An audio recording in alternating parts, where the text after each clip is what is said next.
All right, good morning. And the topic of today is exploratory data analysis for the recording. And just a couple of announcements. There will be no lab today. So after this is done at 8:50, as far as I'm concerned, you're free to go. You might have other stuff to do. If you drag yourself here on a cold day, you probably have more than just this. On Monday, I won't be here. There's supposed to be, Josh is supposed to host a Zoom meeting starting at 8. Now he's limited to 40-minute blocks in this meeting because of the software that he has. So expect that to have to break at least 2 times.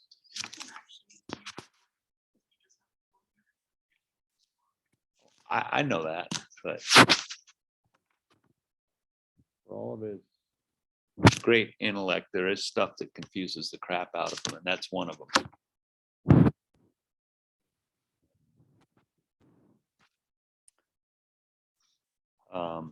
Because it's in Zoom's business interest to let you keep going in hopes that they can snooker you into a credit card number. And so they'll automatically extend it a couple of times. If you try to do it as three in the same day, it usually detects that. It says, we need some money from somebody. And I would suggest you use Vladimir Putin's credit card number, but right now I think he's running the bill up on that. So there may not be much available to get your Zoom account. So that was the announcements for today and Monday. Next week, if you looked at the schedule, there's this exam 2 thing coming up. Fair game on that will be pretty much whatever has been since the last exam. So far it's been NumPy, Pandas, Matplot library. Possibly what happens on Monday because it's actually easy stuff. But we will explore that when I get back. If you're up to speed on NumPy, Pandas, and plotting, you should be okay on the next exam. There'll be it's the same setup, multiple guests, and then a couple of lab exercises just to evaluate the lab skills that you're supposed to be picking up. Okay, any questions before I proceed? None. Start this up again because it is being disobedient. And so the title for today is called Exploratory Data Analysis. That's really an homage to something in later classes, but I couldn't think of a better name for it. So we've been in the plotting activities, at least the last 2, if not 3 labs, drawing pictures of observations. The key features they had is they were markers, and then passing lines through it, deciding which line we like the best. So I'm going to repeat a few of those that you've done in lab, but this time a little bit more background information on what's going on. And so the purpose of this is ultimately to be able to make inferences from visual display of the data, and then usually using those inferences to guide or inform further investigation. So let's go back to the time and speed data. Let me go ahead and I actually want to run this stuff live since we have no lab today. Do I want to do it? I think I will do it on my home machine.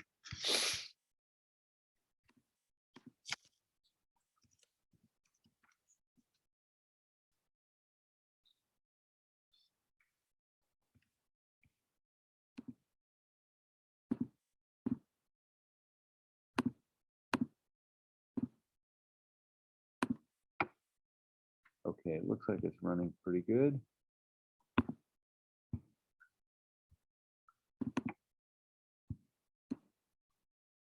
Favorite Untitled. Okay, I have an empty worksheet, so I can use the miracle of cut and paste. So to do the first part of today, I want to get my plotting routine up and running. So I'm going to use the make 2 plot. Remember what that function was? We created it 3 or 4 meetings ago. It just does a couple of line plots based on input series that we provide. So list X1, list Y1, list X2, list Y2. And then the rest is all built here for us. and we will possibly change the legends titles as our problem or exploratory analysis progresses, but pretty much we just need a way to easily make two plots, and certainly typing that as a function is a whole lot easier than those 9 lines every time you want to make a plot. Although with the miracle of cut and paste, maybe it's not such a big deal after all. We'll get our time and speed example again. No particularly great reason for it, I just happen to have it. So we've just loaded in our time and speed lists. And let's go ahead and make sure our plotting routine is actually working. So this is an extra bonus step. So let's see what I've instructed it to do. I'm going to plot time versus speed. So speed on the up, down, time on the left, right. And you remember from last time, it's kind of just going to curve upward to the right. My next 2 series are 0, 0, and 0, 0. So that's essentially going to make a marker right at 0, 0. I'm doing that just to test that I can plot 1 or 2 lines. And we're calling it the plot of observations. So if you have a function that you've built that does 2 plots and you don't want to go back and make 1 plot function, just go ahead and plot a single marker somewhere that you will know where it is. So for instance, there we go. And in fact, because the model one is supposed to have connection lines. I know you can't see it on the screen, but the upside down triangle is clobbering. There's a little teeny blue line here. Blue line is representing what, 6 or 7 things. That's on purpose. Okay, so we definitely can plot observations, right? This would be a good time to nod your head as if you know what's going on and are paying attention. Excellent, beautiful. So let's continue struggling through our example. Okay, so now we will plot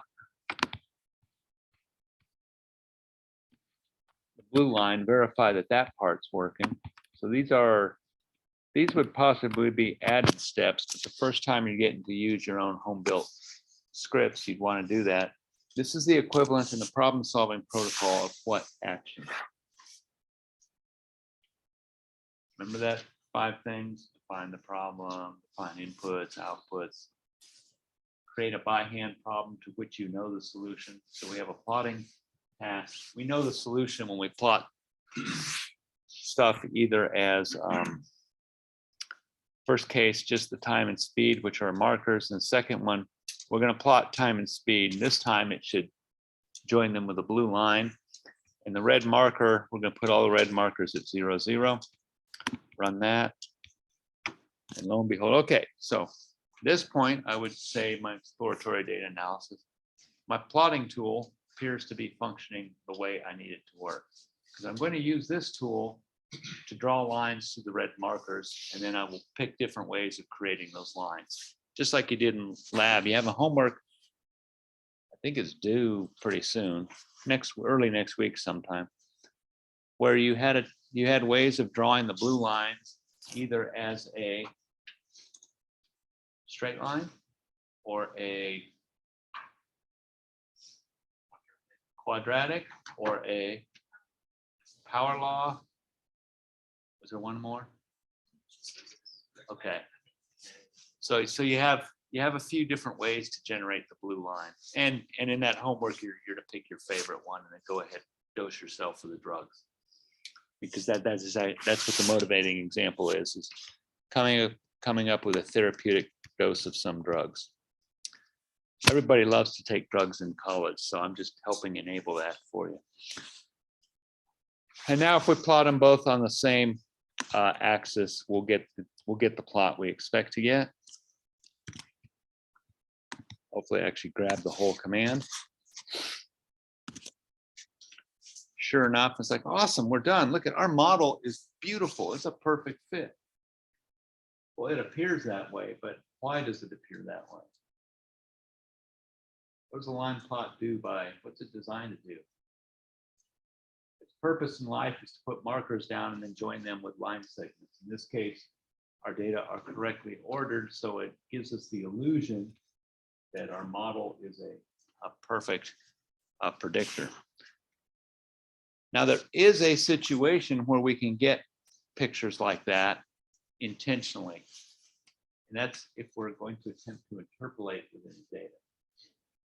Just say, for example, if we wanted to estimate what the speed is at 2.5 seconds. As good an estimate as any would certainly be wherever 2.5 seconds comes back to intersects here. That is called interpolation, that activity. In fact, right here, here's some linear interpolation between two XY coordinates for something intermediate. That this is a linear interpolation. That is what you would get from that picture right there. But of the things you can use to draw lines between markers in interpolation, you were introduced to one a couple labs ago. That was actually a mistake. It wasn't supposed to be there. Oh, and not going to kill you. I mean, at least those of you that are here still appear to be alive. Only barely, because it's before 9 in the morning and cold as hell out. Do you remember what that was called? It's called an interpolating polynomial, but it was named after some French dude. Good. They were called Lagrange Polynomials. So a Lagrangian is a different thing. That French dude got a whole bunch of crap named after him. Interestingly, though, not a mixed drink. That just seems so wrong. I mean, if you get a polynomial named after you, you should have a mixed drink named after you. Okay, so now let's continue, and let's suppose we're going to try to pass a third order polynomial through that. We already know how to do that by trial and error. I think that's what I'm going to do. Yeah, I think that's what I'm going to do here. So we have y, which is going to be our predicted value as a function of a constant, another constant times x, another constant times x squared, another constant times x cubed. Now there's more than just one polynomial we can pick, but that one seems to be pretty convenient. And depending on the values of those constants, for instance, if beta 2 is set equal to 0, that's a quadratic. I got 2 beta 2s. So that was just part to confuse you. If beta 3 was set to 0, it's quadratic. If beta 2 is set to 0 and beta 3 are set to 0, it's linear. If beta 1 is 0, beta 2 is 0, and beta 3 is 0, it's just saying y is some constant. Best guess of that constant would be the average value of the observation, and so on. So no surprise there, right? So let's go ahead and build our polynomial model. So you can either do it in code, or if you happen to raise parrots, just don't feed them for a week and then ask them what they're thinking. They go polynomial. Means it's hungry. So here's our data model. And the mandatory glitch. So we've run the data model, and the act I just did is called prototyping it. So now it's accessible to the kernel, Sanders himself. And let's compare a few values. So first we will take 0, 6, 0.12, and 0 as a guess. And we will use that to generate, let's see if I'm smart enough to do it. Oh, cool, I don't even have to do any thinking. Simply have to be able to copy and paste. That's how I like to do computer programming. Actually, I think I prefer to wag a bony finger and have somebody else do the work. But short of that, we will cut and paste this. Okay, so you can see that someone has left a trail of, what part of edit did you fail to understand? There you go. So I am going to disable these lines, but keep them there in my visions. And I will enable these guys. And you did this in the first exam. You've had a couple of homeworks. What are those 4 lines of script attempting to do? Yeah, it's attempting to get information from us, the operator, and it's even prompting us to enter values. It's not using a try, except, or any kind of error trap. So we could conceivably enter values that it cannot convert into floats. And at that point, we have the worst imaginable outcome, which is a pink rectangle that we don't know what we did wrong. We'll just do it right instead. It's easier. Oops, even worse. Invalid syntax. Sure enough, I'll fix that. Okay. So the proposed example was 0, 6.12, and 0. Now, before I enter return, what's going to do next is going to take those values. Those are supplied to our polynomial function for our beta 0, beta 1, beta 2, beta 3. And then it's going to construct a list of model responses based on our input values of X and draw a blue line, hopefully plausibly through those red markers. Okay, sure enough, it did it. And as even at the way Josh asked you on the online labs, what do you think of that line? Is that a good model, a bad model, worst one you've ever seen, worst one imaginable? So you have to make a value judgment. And I know nobody likes to do that because there's always the risk of being wrong. And being wrong is bad after you get past 4 years old. 0 to 4, you're used to being, everything you do is wrong. You're just a baby, a food processing device. Food in, stuff out. But after that, we get to make value judgment. Good line, bad line, don't care, waiting for the next 20 minutes to roll by. Okay line, I think I would buy okay as a value judgment. I mean, at least the blue line and the red markers are kind of in the same vicinity of each other on the graph. That's usually a good sign, because the alternative could be they could be way far apart. Let's just investigate that alternative quickly so I can help you learn how to make your own value judgments. This is called the thinking for yourself stuff. So I'm going to use almost all the same values, except I change that one. I'll stick with a 6. I'll stick with a 0.12. And I will stick with the 0. So assuming it renders the plot correctly, there should be a bunch of red markers down at the bottom and this blue line here, quite a bit of distance between the two. It will be obvious that it's not the best possible model we could have chosen for our data, or it's just going to make a fool out of me. Oh, perfect. That actually worked. Okay, so let me re-ask the question again. So there's our blue model and our observation.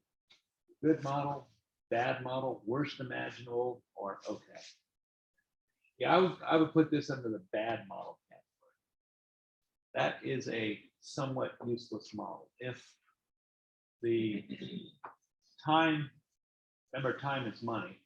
So if the money value was that far off our observation, we would be making astronomically favorable predictions that would never come true. We could probably go to the business school and get a job as a stockbroker with that kind of skill set. So let's go ahead and put our engineering caps on and do a better job. In this case, a better job, we need to lower the blue line to closer to the red dot. I'm not going to do the trial and error part because you get to do that. You did get to do that in lab over and over again. But I do want to do 0, 1.3, 0.75, and 0.05. So I'll rerun it again. Hopefully I can remember those. 0, 0.73, I'm gonna have to look again. Short-term memory isn't 0.75 and 0.05.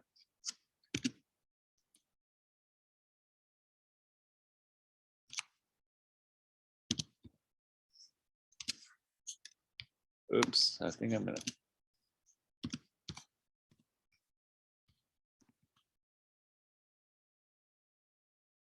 Zero, 1.3, 0.75, 0.05.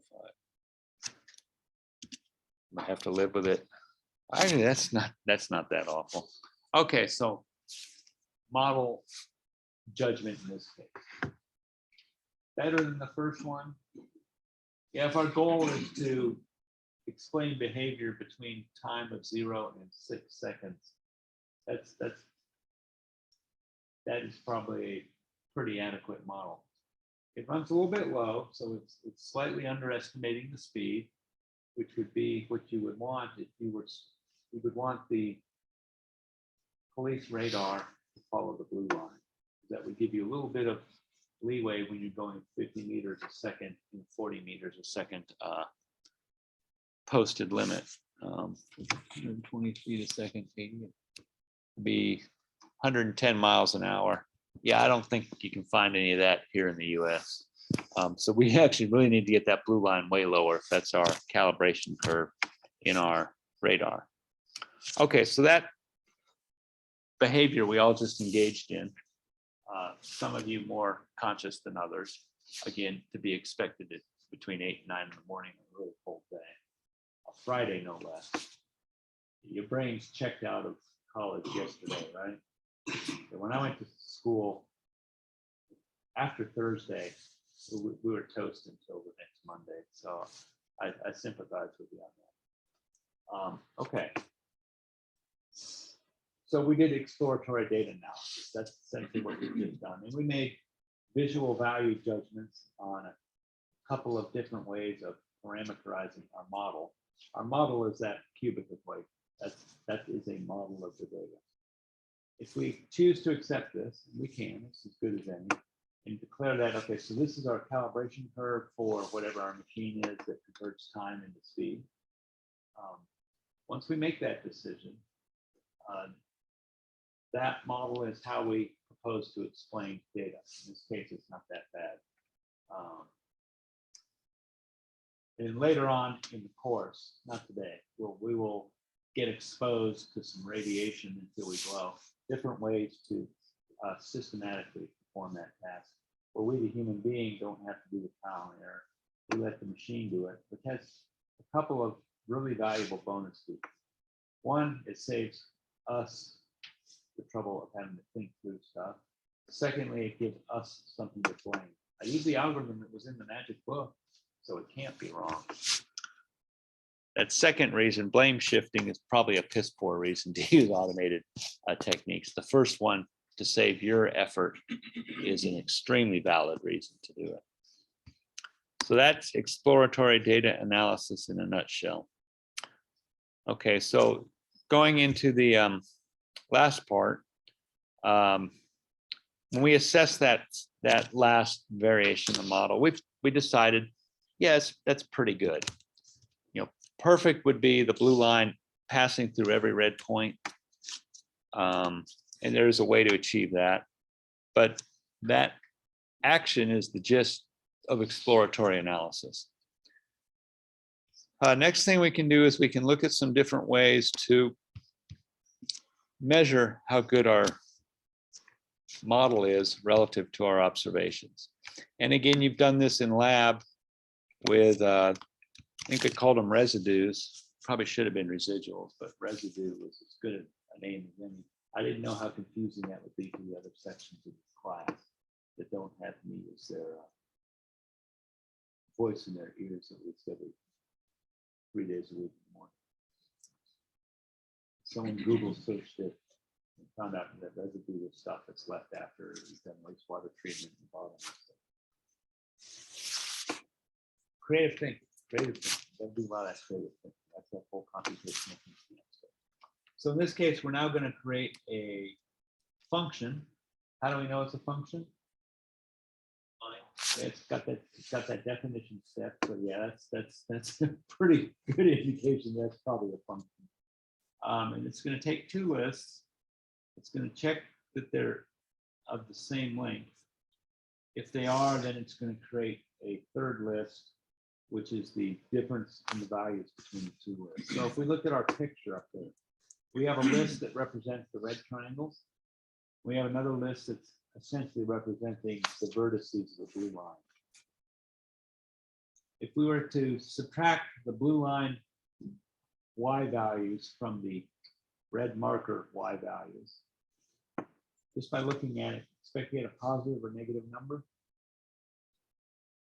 The reds are bigger than the blues, so we should get a positive number. Is it going to be a big number or a small number? Hard to tell, but those are pretty small differences, and even if we add them up, it shouldn't get to be too huge. And so that's what our little function does here. And it returns the sum of all those differences. So let's go ahead and just exercise that, and let's make sure everything is defined. Speed, did we actually compute them up? Yeah, everything that we need has already been created. So let's let her rip. And it tells us that our prediction error is 11.97 units. In this case, it's going to be speed units. Now, is an under prediction of 11 units a good or bad value? Don't really know. Think of what could happen. You're right, it depends. If somehow the blue line was a little above in certain parts and a little below in other parts, we would have the wonderful bonus feature that a positive difference could conceivably be canceled out by an equivalently sized negative difference in a different part of the list. And we might get a value back there really, really close to 0.00617 or something, and falsely conclude, dang, that's almost a perfect fit. And in the past, I would have actually created a visibly piss poor model and shown that our prediction error would come out really good. You had a question. Why do you use the sum instead of mean after the end of that first example? Can you get the average of how much each point is different from the actual point? It's so the mean of PE, you mean? Yeah. I think that would tell you. That would be a different metric. There's no operational reason why you couldn't do that. I'm not sure how useful that would be. Again, because actually we could fall into the same trap as I just described. You could have a lot of positive deviations, a lot of negative deviations, and the average could be really close to 0. And again, you could falsely conclude a really great fit. Let's try that. We got enough time. Let's try to do that with a linear model. So we're gonna kill off the curvature, and I'll see if I can make a linear model where the positive and negative ones cancel each other out. So keep the quadratic one in mind, almost 12. Okay, so that was our thing. And then if we wanted to return, is mean a built-in function? We'll find out the hard way. It is not. It must. So I don't happen to conveniently have the function right now. We'll just stick with sum for the time being. Oh, actually, we could get the mean. What do I divide by? The length of the list, I think.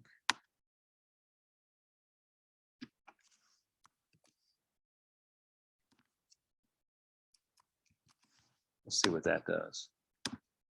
There we go. So there's our mean value, 1.71. And again, how do you assess that as good or bad? At this point, we don't really know yet. Let's see if we can create a visibly bad model and get roughly somewhere under than 2 for the mean.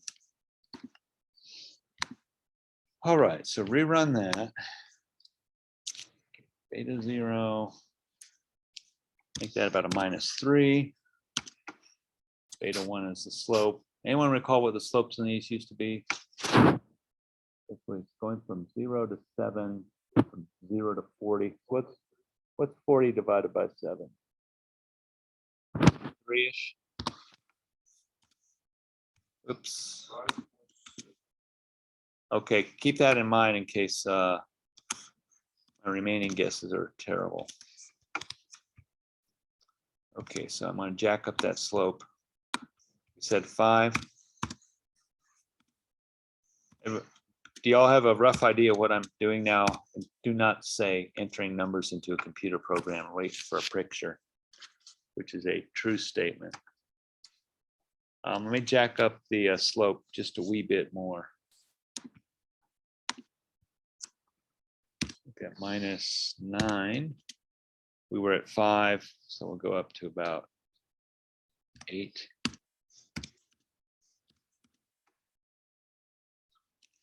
Damn your machine. I'm going to stop there. I'm trying to get a really good mismatch. That's not the greatest model. Let's see what happens when we run our evaluator. Damn, really piss poor models can get almost the same metric of performance. So that particular prediction error metric is probably not the best in the history of the world. In fact, it isn't. Let's go ahead and see what happens if we make a subtle modification. In this case, we're going to keep track of absolute errors. So whether they're positive or negative, they don't cancel anymore. So this is a second metric. Now this is a real one. This would be called a minimax metric or absolute error. Okay, so, and I'll still be working on sum in this case. So it's the sum of the absolute values. Again, conceivably, we could divide by how many there are and get an average. So we get 26 there. Let's make them comparable. So we will divide by the length of the list. Everyone out there in TV land know what's going on? I'm guessing a no by the blank stares on your face. That's okay. So with absolute error, we get a bit less than 4. That's at least a real metric. No matter how terrible a job we do at prediction, that metric is quite a bit more defendable. So if I went to minus 18,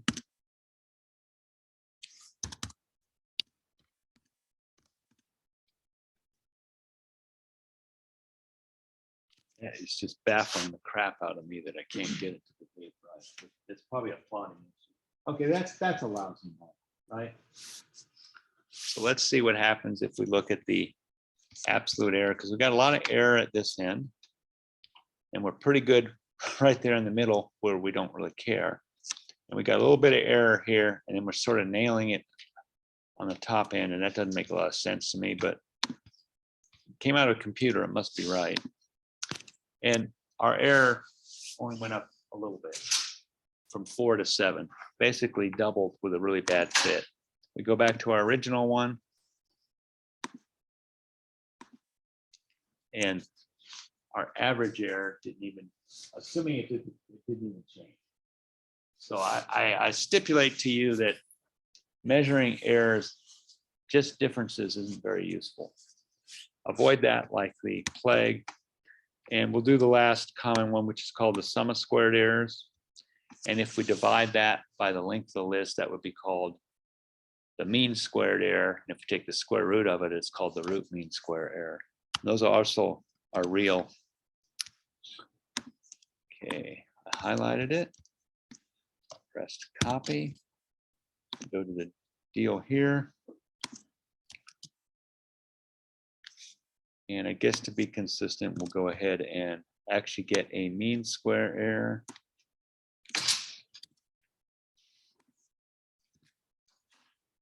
Okay, so we're going to compute the differences between our model and our observation, square them, add those up and store them in an accumulator called sum, and then we will divide by the total number of things. So that is a mean square error. We're not going to square root it. We'll just stick with mean square error. So what that has the effect of doing is any deviation that's bigger than 1, the square root of it is also bigger than 1. So errors that are too big get multiplied. Errors that are less than 1, the square root of them is smaller than 1. They get shrunk a little bit. So what it's doing is it's trying to bias our metric that if we're close, we don't pay much of a penalty. If we're a long way away, we get a pretty high penalty, and it tells us that that's not a very good model. So there is our mean square error, 76. Now let's use that to inform our guess and check, even though we kind of already know what we're doing. So I'm going to kill off the other error functions. I have my mean square error function. In fact, I'm actually going to I'm going to put it up in the print statement right here. Show off a cool trick. Plus.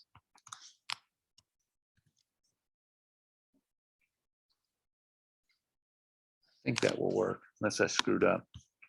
So no changes. What was it? It was like minus 18 and plus 11. It was bad numbers.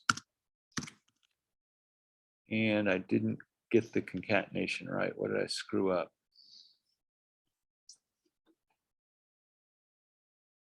That should have worked.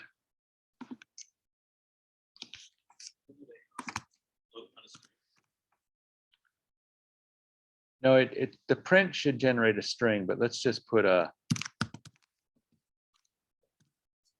I'm going to just go ahead and build it outside of it so I can figure out what's going on. This could be a consequence of. Okay, so I will go ahead and build a label. Don't use a plus, use a comma. I'm actually trying to build a string. Go ahead and do it the hard way.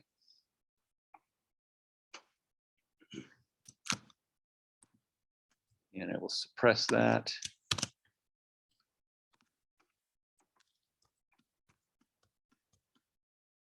Okay, that did not do what I want. Plot of model.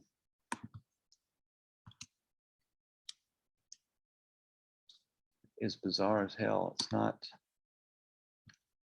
Oh, I'm a dumbass. Let's try this. Forget printing it. We'll just go ahead and do the concatenation.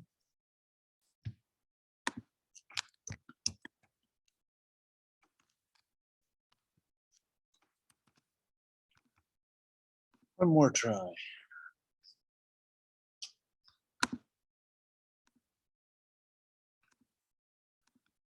Okay, run that. 1, 1, 1, 1. Nothing happened. And that is because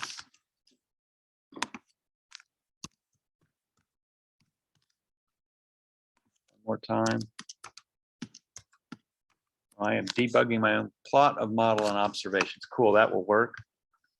We'll go ahead and put on the make to plot instead of that string. We're going to replace it with what? Label T.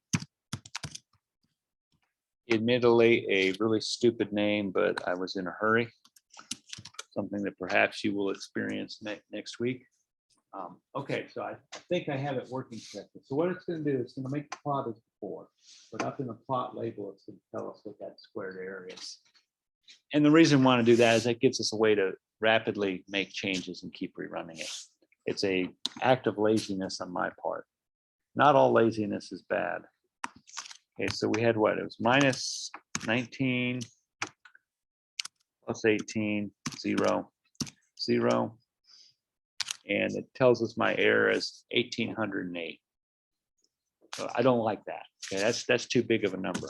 That's how many dollars I have to give to the magic model people to get out of the escape house here.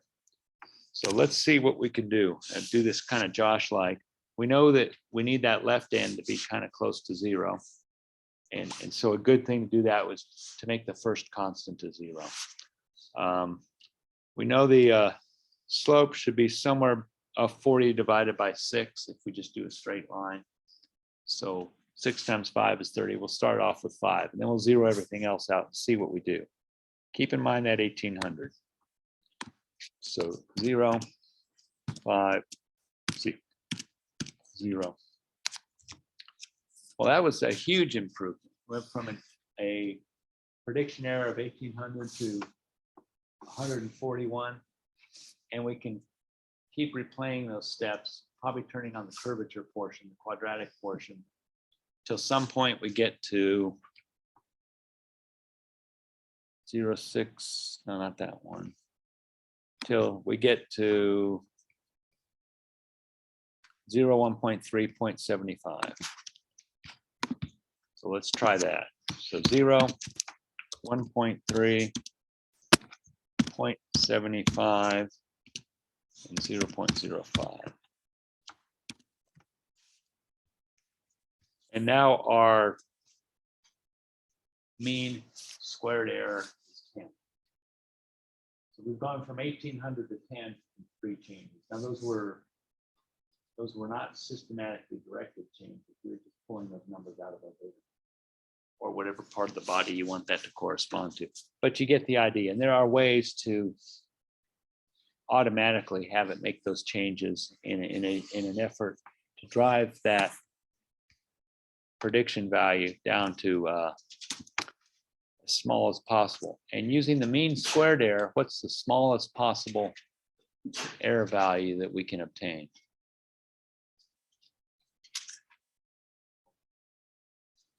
Zero. Because we're squaring the errors, the closest we can get to is 0, which is good enough. I mean, that's at least a target. Most of us are successful at achieving that with bank accounts. Hitting the mean square error of 0 in a bank account is trivial. Anybody can do it. Okay, I think we are getting almost to the end. I've got 3 minutes left. I might drag a little over since we don't have a lab. Yeah, you will be out of here in 5 minutes because there's a class in here after this. Now that we have a model, let's say we like the error of 10. We say, okay, that's our model. The whole point of doing that is to predict values that are not in the observation set. Because if they were in the observation set, who cares? Just look at your observations and go with it. So let's suppose we want to know the speed of the system at time 4.5. So there is my predictor, and let me see if I use the right names. Oh, I do have the correct names. So the values that are contained in the variables intercept, linear, quadratic, and cubic are 0. I forget what the quadratic, the linear one was, but this ones we just entered. We haven't changed them, so they're still there, I hope.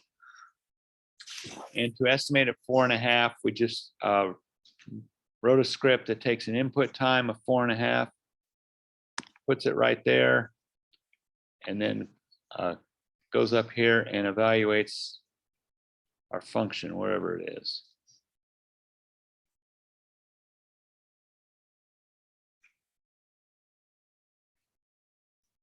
Oh, we have a function called polynomial. Where did we create the polynomial? That's weird. I'm surprised this worked at all. There it is.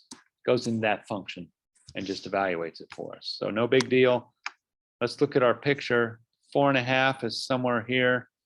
So we expect a value probably somewhere between 23 and 30. Let's call it 26.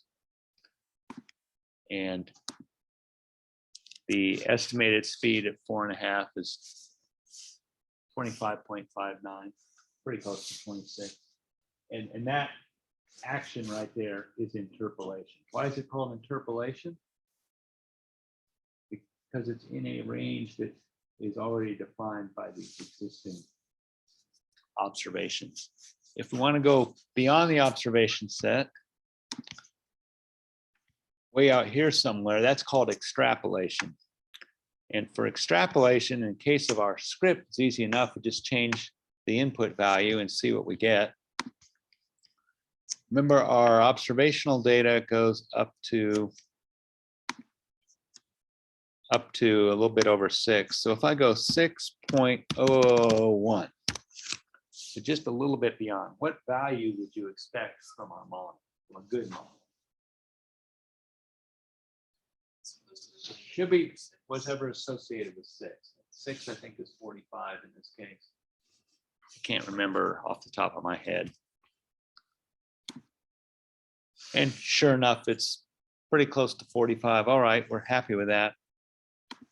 If we have to go a long way away from it, we certainly can get a value. It says it's 17,000 meters per second. If we go at 66, That's perfectly legitimate extrapolation. If it turns out that that cubic model is indeed a direct analog to the physical process that's causing the data, we'd be happy. That'd be great. There's no guarantee of that. So the further away you get from your observation set, generally speaking, the more unreliable your estimates are. We can't even test how good of an estimate that is. Why not? We don't have any observed values.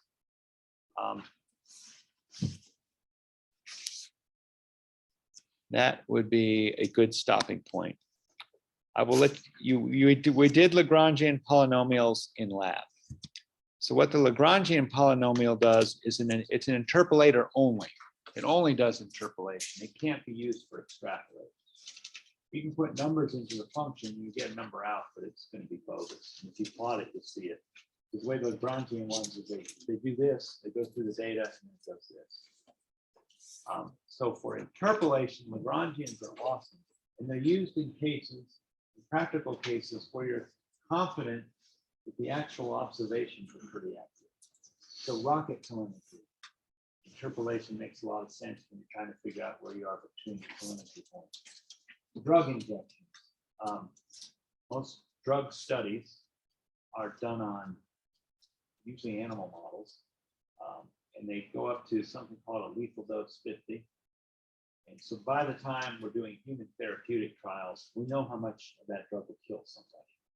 We don't go beyond that. We don't need to, except maybe in the Department of Correction. But the rest of society doesn't need that. So you do all your interpolations between the dose that kills people and the dose that generates profit, but otherwise has no value. And somewhere between the two is a sweet spot. That's interpolation. That would be an ideal application of Lagrange polynomials. If you're not interpolating, if you're going to need to extrapolate, you're unfortunate, you are doomed to have to work in the model. You have to create a model of the data. We can create models by just putting functions through it without regard to what the meaning of the functions are. That's fine. How Amazon figures out how to make their profit. Other times we can apply physical knowledge to a case and plot at people's MA through our observation and use knowledge of physics to help guide our modeling. You can come in, we're done.